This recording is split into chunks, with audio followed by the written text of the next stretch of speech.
The repair shop was small and dirty. It sat between a noodle stand and a pawn shop on level 7 of Orbital Station 9. This was not a nice part of the station. The walls had rust on them. The air smelled like oil and old metal. A simple sign hung above the door. It said, "Fix it, if it's broke, I'll make it work." Park was a mechanic. He was 32 years old with messy black hair and hands that were never clean. He had grown up on this station. His father had been a mechanic too, and his grandfather before that. Fixing things was in his blood. Today was working on a broken cleaning robot. The machine was old and stubborn. Its parts did not want to move anymore. Was lying on the floor, reaching inside the robot's body, when he heard the bell on his door ring. "I will help you in one moment," he called out. He did not look up. This servo joint was almost fixed. He heard small footsteps, then nothing. Finally pulled his arm out of the robot and looked toward the door. A child stood there. She was small, maybe 7 or 8 years old. Her clothes were too big for her body. She was holding something against her chest very tightly. She was not human. Her skin was a soft silver blue color. Her eyes were very large, bigger than human eyes. The dark part in the middle was shaped like a line going up and down, not round like human eyes. She knew about everyone on the station did. They were refugees. Their home planet had been destroyed 30 years ago when their sun exploded. Many of them now lived on the lower levels of the station. They did not have much money. They did not have much of anything. "Hello there," said. He made his voice soft and kind. He stood up slowly so he would not scare her.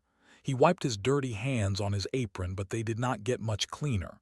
"What do you have?" The little girl walked forward. Each step was slow and careful. Then she held out her arms and showed him what she was carrying. It was a toy, a small mechanical dragon. Took it gently from her hands. The dragon was about as long as his hand from wrist to fingertip. It had tiny wings that were supposed to move. Small lights inside were supposed to make it glow. The body was made to look like it had scales. But the toy was broken. One wing hung down and did not move. The lights inside were dark and dead. When turned it over, something inside made a rattling sound. That was never good. "It does not fly anymore," the girl said. Her voice was very quiet. "It was my grandmother's." Looked at the toy more closely. This was not a cheap thing. The work was very fine and careful. Someone with great skill had made this dragon long ago. He had never seen anything like it on the station. This toy had come from somewhere else. This toy had come from the home world before it was destroyed. "What is your name?" asked the girl.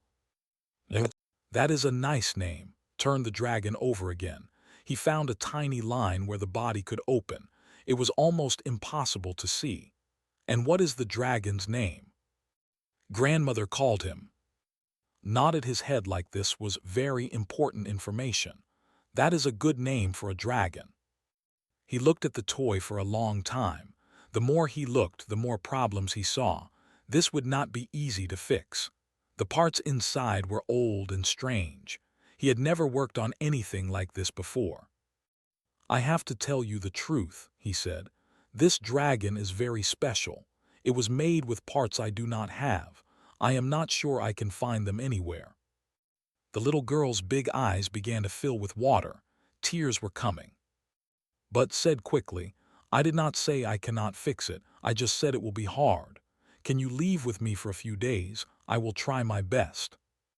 Looked at the dragon in his hands. Could see how much she did not want to leave it. This toy was her connection to her grandmother, to her lost home, to everything her people had lost when their son died. Leaving it with a stranger must feel terrible. But she nodded her head yes. "I do not have a lot of money," she said quietly. Waved his hand like money did not matter. "We will figure something out. Maybe you can come sweep my floor sometime. Is that a deal?" A tiny smile appeared on his face. It was like the sun coming out from behind clouds. "Deal," she said. After she left, sat down at his work table. He put the dragon under his bright lamp and looked at it very carefully. The more he looked, the worse it seemed. The wing was broken in 3 places. The power crystal inside had a crack running through it. The tiny computer that controlled the flying was not working at all. Any smart person would say this toy could not be fixed. The damage was too bad. The technology was too old. The parts did not exist anymore. Picked up his smallest tool. "Okay, old friend," he said to the dragon, "let us see what I can do for you." He did not see the tiny flying camera outside his dirty window.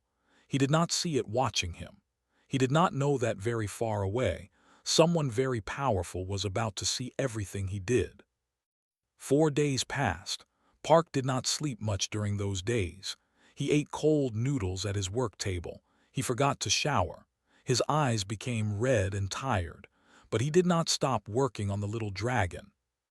The other customers who came to his shop got fast repairs and quick apologies. "Sorry, I am busy with something important," would say. Then he would go right back to the dragon. The problems were worse than he first thought, much worse. The dragon's wing moved using a special liquid inside tiny tubes. This liquid was very old and had become thick like honey. The tubes were blocked. Searched his computer for information about this liquid. He found out that no one had made it for 30 years. There was none left anywhere in the galaxy. So had to make his own. He mixed different oils and chemicals together. He tried one mixture. It did not work. He tried another.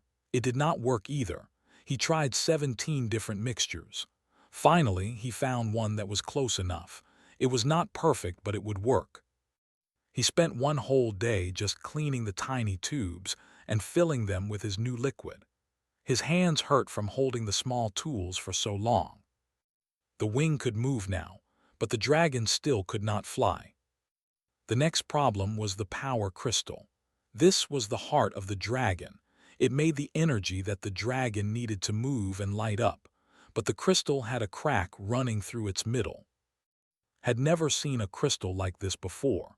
It was not like human technology. It did not use electricity the same way. The crystal seemed to make energy by vibrating, by shaking very fast in a special way. They had been very smart to create something like this. Most of their knowledge had died with their planet. Sat and stared at the cracked crystal for many hours. He could not fix the crack. He could not find another crystal. What could he do? Then he remembered something his father told him when he was young. They had been trying to fix an old engine. The main power unit was broken and they could not replace it. When you cannot fix something, his father had said, build a path around it. Looked at the crystal again. He could not heal the crack, but maybe he could build a small helper system. This helper would send energy into the parts of the crystal that still worked. It would go around the broken part, not through it. It was like building a small bridge over a river, instead of trying to drain the whole river. He worked for 2 more days on this helper system. He had to make it very small to fit inside the dragon. He had to connect it to the crystal in exactly the right places. One wrong connection and the whole thing would not work. He failed many times. He burned his fingers twice. He threw his tools across the room once when he got frustrated, but he kept trying. Finally, the power crystal glowed again. It was not as bright as before, but it was alive. Now came the last problem, the hardest one. The dragon had a tiny computer inside its head. This computer told the wings how to move, when to turn, how to fly. But the computer was broken. The information inside was gone, like a book with all its pages torn out. Could not read computer code. He did not know anyone who could. That knowledge was lost. So he decided to write new instructions himself. He looked at the wings very carefully. He studied how the joints were made. He measured every angle, every curve. The engineers who built this dragon knew exactly what they wanted it to do. They had built the body to fly in a certain way, just had to figure out what way that was. He wrote code on his old computer. He tested it. The dragon moved wrong. He wrote new code, still wrong. He kept trying. Days blended together. He forgot what time it was. He forgot to eat. He only remembered the dragon. On the morning of the fifth day, finished his work. He put all the pieces back together. He closed the dragon's body very carefully. His heart was beating fast. He pressed the button to turn it on. For a moment, nothing happened. Then the dragon's eyes began to glow. Soft golden light came from inside them. The wings twitched, then stretched out fully. The lights under the dragon's skin started to pulse, flowing like fire through its body. The dragon rose up from his hand. It flew. It was not perfect. The left wing was a little slow. The flying was a little shaky. But the dragon moved through the air of the small shop. It went around the hanging tools. It flew between the piles of broken machines. Then it came back and landed softly on the work table. Laughed, he had not laughed in days. The sound was tired but happy. "Welcome back," he said. Outside the dirty window, a tiny drone recorded everything. Then it flew away into the darkness of space. The message it carried would travel very far. It would reach someone who had been waiting for exactly this kind of miracle. But did not know any of that. He only knew that he had fixed a little girl's toy. That was enough for him. Cried when she saw fly. The tears ran down her silver-blue face, but she was smiling. These were happy tears, the best kind of tears. She held out her hands and the dragon flew to her, landing on her palms like it remembered her. It curled its mechanical wings around her fingers gently. "How?" she asked. "How did you fix it?" Shrugged, he never knew how to act when people thanked him too much. "I just spent time with it. I learned what it needed." Hugged the dragon against her chest. She looked like she had found a piece of her home again, a piece of her grandmother, a piece of everything she had lost. "Thank you," she whispered. "Thank you, thank you." A few hours later, his mother came to the shop. Her name was. She was tall for a with the same silver-blue skin as her daughter. Her eyes were serious and sad, like someone who had seen too many bad things in her life. She looked at flying around her daughter's head. Then she looked at. Something complicated moved across her face. Surprise, confusion, something like fear. "That toy," said slowly, "was made by the greatest makers on our old world. The people who could fix things like this died when our sun exploded. We thought nobody could repair them anymore." Felt uncomfortable. I did not really fix it the right way. I just found other ways to make it work. Stared at him for a long moment. "Human," she said, "do you understand what you have done?" Before could answer, the door of his shop opened. The being that came inside was the most amazing thing had ever seen. She was very tall. Her head almost touched the ceiling. She had to bend down to fit through the door. Her whole body was covered in scales like a snake or a lizard. But these scales were purple, a deep, beautiful purple that seemed to change color when she moved. Sometimes they looked almost black. Sometimes they shone like jewels. Her eyes were like fire, real fire. Orange and red flames burned behind her golden eyes. When she looked at, he felt heat touch his skin. She had heard stories about everyone in the galaxy had. They were one of the oldest species in existence. They had been flying between stars when humans were still living in caves on Earth. They had technology that seemed like magic. They almost never talked to younger species like humans. And on her shoulder sat a dragon. Not a toy dragon, a real living dragon. It was about the size of a large cat. Its scales were red and gold. Its wings were folded against its body. It looked at with eyes that seemed far too smart for an animal. They and their dragons were bonded together. The stories said they shared thoughts and feelings. They were two parts of one whole. "You are Park," the woman said. Her voice was deep and warm like heat from a fire. His throat was very dry. "Yes. I am a sovereign of the third flame court." She looked at the toy dragon that was still flying around. "I saw what you did to that artifact. I watched you work. You did not know I was watching. Felt cold even though heat was coming from her body. Sovereign, that was like a queen or a princess, and she had been spying on him. Why? What did she want? I am sorry if I did something wrong, he said. I just wanted to help a child. Wrong made a sound that might have been a laugh. It sounded like crackling flames. Human, you did something wonderful. She walked deeper into the shop. The heat around her made step back. The dragon on her shoulder spread its wings and made a soft chirping sound. That toy was made to look like our dragons, explained. Long ago, they respected us very much. Their best makers created these tributes to honor us, but the toy itself is not what matters. What matters is what you showed while fixing it. I do not understand. You understood something that was completely strange to you, said. You had no training. You had no teachers. You did not know anything about how that dragon was made, but you looked at it and you found ways to make it work again. She stared at him with her burning eyes. Do you know how rare that is? Did not answer. He did not know what to say. Other species become experts in their own technology, continued. They learn their own ways very well, but when they see something new, something different, they become confused. They do not know what to do. They give up. She pointed at him. But humans do not give up. You improvise, you adapt. You see connections that others cannot see. She reached into a bag at her side and took out a small chip. It glowed with soft light. I have a job for you, Park, she said, if you agree to take it. What kind of job? His face became serious. The flames in her eyes burned lower, sadder. My people need your help, she said. Something precious to us is dying. Our best healers and makers have tried everything. They have failed. I came here because I hoped a human mind might see what we cannot. Looked at the chip in her hand. Then he looked at who was watching everything with huge eyes. Then he looked back at the sovereign. What is dying? He asked. His answer made his blood go cold.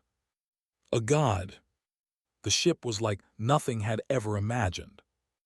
The walls were made of metal, but the metal seemed alive. It was warm when touched it. It moved slightly like something breathing. The hallways were lit by flames that burned in the air without any wood or fuel. The flames just existed, floating and dancing, giving off heat and light. Dragons were everywhere.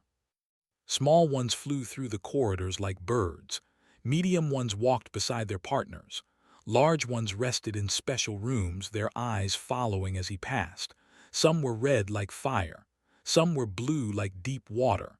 Some were purple like the sunset. They were beautiful and terrifying at the same time. Felt very small. He was just a mechanic from a dirty repair shop. What was he doing on a ship that belonged to one of the oldest species in the galaxy? Walked ahead of him. The dragon on her shoulder had not stopped watching since they left the station. Its golden eyes studied him like he was a puzzle to solve. You are nervous, said. It was not a question. Yes, admitted. There was no point in lying. Good, that means you understand how important this is. They came to a massive door. It was taller than 5 humans standing on each other's shoulders. Symbols were carved into it, symbols that could not read. They seemed to move and shift when he looked at them. The door opened slowly. What saw inside made him stop breathing. The room was enormous. It was bigger than his entire repair shop, bigger than the whole level of the station where he lived. It could hold 1,000 people and still have room left over. And in the middle of the room lay a dragon. But this was not like the other dragons. This dragon was huge. It was longer than 100 meters from its nose to the tip of its tail. Its body was as thick as a building. Its wings, even folded, covered an area larger than a sports field. It was the biggest living thing had ever seen. But something was wrong. The dragon's scales were supposed to be gold. Could tell this from the way they were shaped, from the way the light touched them.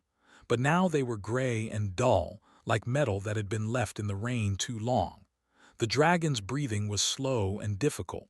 Each breath sounded like it caused pain. Dozens of stood around the dragon. Their faces showed fear and sadness. Some of them were crying. "This is grandmother's son," said quietly. "She has lived for 12,000 years. She is the mother of all our dragons. The first dragon was born from her. Every dragon on this ship, every dragon on every world comes from her line." Stared at the massive creature, "And she is dying." "Yes, we have tried everything. Our healers have used every medicine. Our engineers have built every machine they could think of. Nothing works. She gets weaker every day." His voice cracked slightly. "If she dies, a part of our souls dies with her." Wanted to run away. He wanted to go back to his small shop where the problems were small. A broken cleaning robot, a damaged communication device, things he knew how to fix. But he looked at its face. He saw the pain there. He thought about and her broken toy dragon. He thought about how much that small thing had meant to her. Now imagine losing something like grandmother's son. "I am just a mechanic," said. "I fix machines. She is not a machine." "No," agreed. "But you see things differently than other people. You saw that toy dragon not as a broken relic but as a problem that could be solved. Maybe you can see something we cannot." Walked closer to grandmother's son. The heat coming from her body was strong even though she was sick. Her eye, one massive golden eye, opened slightly. It looked at him. In that eye saw intelligence, wisdom, thousands of years of memories. He also saw pain. "Can I see the medical information?" asked. For the next several hours, looked at everything the healers could show him. Charts of energy flowing through the dragon's body, scans of her organs and bones, records of how her health had changed over many years. The information was complex and strange, but forced himself to study it carefully. He asked questions, many questions. Sometimes the healers became annoyed with him. Who was this human to ask so many stupid questions, but made them answer? Slowly started to see something. The dragon's body made energy. This was similar to how the toy dragon's crystal had worked. The energy vibrated and pulsed through her body, keeping her alive. This was normal for her. But something had gone wrong. The energy was not flowing smoothly anymore. It was bouncing back like an echo. This echo was creating interference. The more her body tried to heal itself, the worse the interference became. The healers had been giving her more energy to help her, but this extra energy was making the echoes stronger. They were killing her by trying to save her. "You need to stop," said suddenly. Everyone looked at him. "Stop what?" one of the healers asked. Her voice was cold. She did not like this human. "Stop giving her energy. Stop trying to boost her healing. You are making it worse." "That is foolish. She needs more strength, not less." Shook his head. "No, look here." He pointed at the energy charts. "See these patterns? They are echoes. Every time you add energy, the echoes get bigger. The energy has nowhere to go. It keeps bouncing around inside her, causing damage." The healers argued with him. They called him ignorant. They said he did not understand biology, but stood firm. "You need to build a way for the extra energy to escape," he said. "Like opening a window in a room full of smoke. The smoke needs somewhere to go. Right now, she has no window." Raised her hand. The arguing stopped. "Explain more," she ordered. Took a deep breath. "I cannot fix what is broken inside her. I do not know how, but maybe I can build something on the outside. Something that connects to her energy and lets the extra part flow away safely. It will not cure her, but it might let her body heal itself." Silence filled the enormous room. Looked at grandmother's son. The great dragon's eye was still open, still watching. Slowly, very slowly, the dragon moved her head. It might have been a nod. "Tell us what you need," said Tu. His heart was pounding. He had no idea if this would work, but he had to try. "I need to understand your technology," he said, "and I need your best engineers to work with me."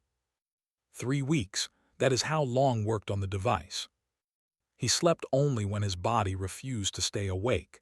He ate whatever food they brought him. He argued with their engineers almost every day. They did not trust him. They thought his ideas were strange and wrong. They had been building things for thousands of years before humans even existed. Who was he to tell them what to do? But did not give up. He learned their technology piece by piece. It was so different from human machines. Engineering used crystals that held energy like batteries. It used living metal that could change shape. It used fire that burned forever without fuel. Everything was connected to the dragons in ways struggled to understand. But slowly, he found ways to translate his ideas into their language. The device would be shaped like a crown. It would rest at the back of Grandmother Sun's head, where her main energy pathways came together. Inside the crown, special channels would pull the extra energy away from the echoes. This energy would flow into a container where it could not cause harm. It was like building a drain for a bathtub that was overflowing. The engineers helped him build it. At first, they were angry and resistant, but as the weeks passed, some of them began to understand what was trying to do. They started to suggest improvements. They started to work together instead of fighting. One engineer named became's closest partner. She was young for only 400 years old. She had silver scales instead of purple, and her dragon was small and white like snow. Your mind works strangely, told one night. They were both tired. The device was almost finished. You do not think in straight lines. You jump from one idea to another. Is that bad? Asked. No, it is just different. Tilted her head, her fiery eyes curious. Our people have been solving problems the same way for 10,000 years. We forgot that other ways exist. The crown was completed on the 22nd day. It was beautiful, crystal and living metal woven together in a pattern that looked like flames frozen in time. Small channels ran through it like veins in a leaf. It glowed with soft inner light. Now came the hardest part. They had to put it on Grandmother Sun. The great dragon had grown weaker during the 3 weeks. Her breathing was more difficult now. Her eyes opened less often. The who watched over her looked scared. Time was running out. Climbed onto a platform that lifted him up to Grandmother Sun's head. From here, she looked even more enormous. Her scales were each bigger than his whole body. Her eye, when it opened, was larger than a window. She looked at him, felt something touch his mind. It was warm and gentle like sunlight on a cold day. He understood that she was saying hello. She was saying thank you for trying. She was saying she trusted him. His hands were shaking as he placed the crown at the base of her skull. The connections needed to be perfect. One wrong placement and the energy would not flow correctly. Worked slowly and carefully. Sweat ran down his face. His heart beat so fast he could feel it in his throat. Finally, the last connection was made. Ready, he called down to the others. Stood below, watching. Her face was impossible to read. Beside her stood and the other engineers. Behind them, hundreds had gathered to watch. The room was silent except for Grandmother Sun's labored breathing. Press the activation switch. For one terrible moment, nothing happened. Then the crown began to glow. Light flowed through the channels, soft and golden. The device hummed with a sound like distant singing. Energy started to move, pulling away from the dangerous echoes, flowing into the safe container. Grandmother Sun's body shuddered. Held his breath. Had he made things worse? Had he killed her? Then the color started to return to her scales. It was slow at first, a hint of gold among the gray, then more. The gold spread like sunrise across a dark sky. Her scales began to shine, to shimmer, to glow with inner fire. Her breathing became easier, deeper, stronger. Grandmother Sun opened both of her eyes. The flames inside them burned bright and clear for the first time in years. She lifted her massive head, moving for the first time in months. The sound she made was like a mountain singing. The whole room trembled with the power of her voice. They were crying, all of them, even the ones who had been angry at, who had called him ignorant and foolish. They wept with joy like children. Grandmother Sun turned her great head toward. He felt her voice inside his mind, warm and huge and kind. "Thank you, small one." Bowed his head. "I just did what I know how to do." Yes, that is exactly why it worked. Later, after the celebration had quieted, came too. Her eyes were still wet with tears. "You have given us back our heart," she said. "Name your reward. Anything we have is yours." Thought for a long time. He could ask for money. He could ask for technology. He could ask for power and status among the stars. All of it was possible now. "Send me home," he said, "back to my shop." He paused. "And help thee on my station. They need better homes. They need better treatment. They lost their world. They should not have to suffer any more." Stared at him. Then she laughed, a sound like warm fire. "Humans," she said, "you are truly something new." 2 months later, Park was back in his repair shop on level 7. He was fixing a broken coffee maker when visited. Flew around her head, glowing and healthy. The on the station had been moved to better homes. They had jobs now. They had schools for their children. They had made it happen. "My mother says you saved a god," said. Shrugged. "I just fixed something that was broken." But at night, when the station was quiet, sometimes felt a warmth at the edge of his mind. Grandmother Sun, checking on him from far away, making sure the small human who had saved her was safe and happy. The told stories about him now. The human who saw what they could not see. The mechanic who fixed a god. They told their children to watch humans carefully. "They are young," Grandmother Sun would say to her descendants. "They are strange. They see the universe in ways we have forgotten. That difference is precious. Protect it. Learn from it." And in his little shop, surrounded by broken machines waiting to be fixed, Park drank his coffee and smiled. He did not need fame or riches. He just needed problems to solve and broken things to make whole again. That was enough. That had always been enough. The end.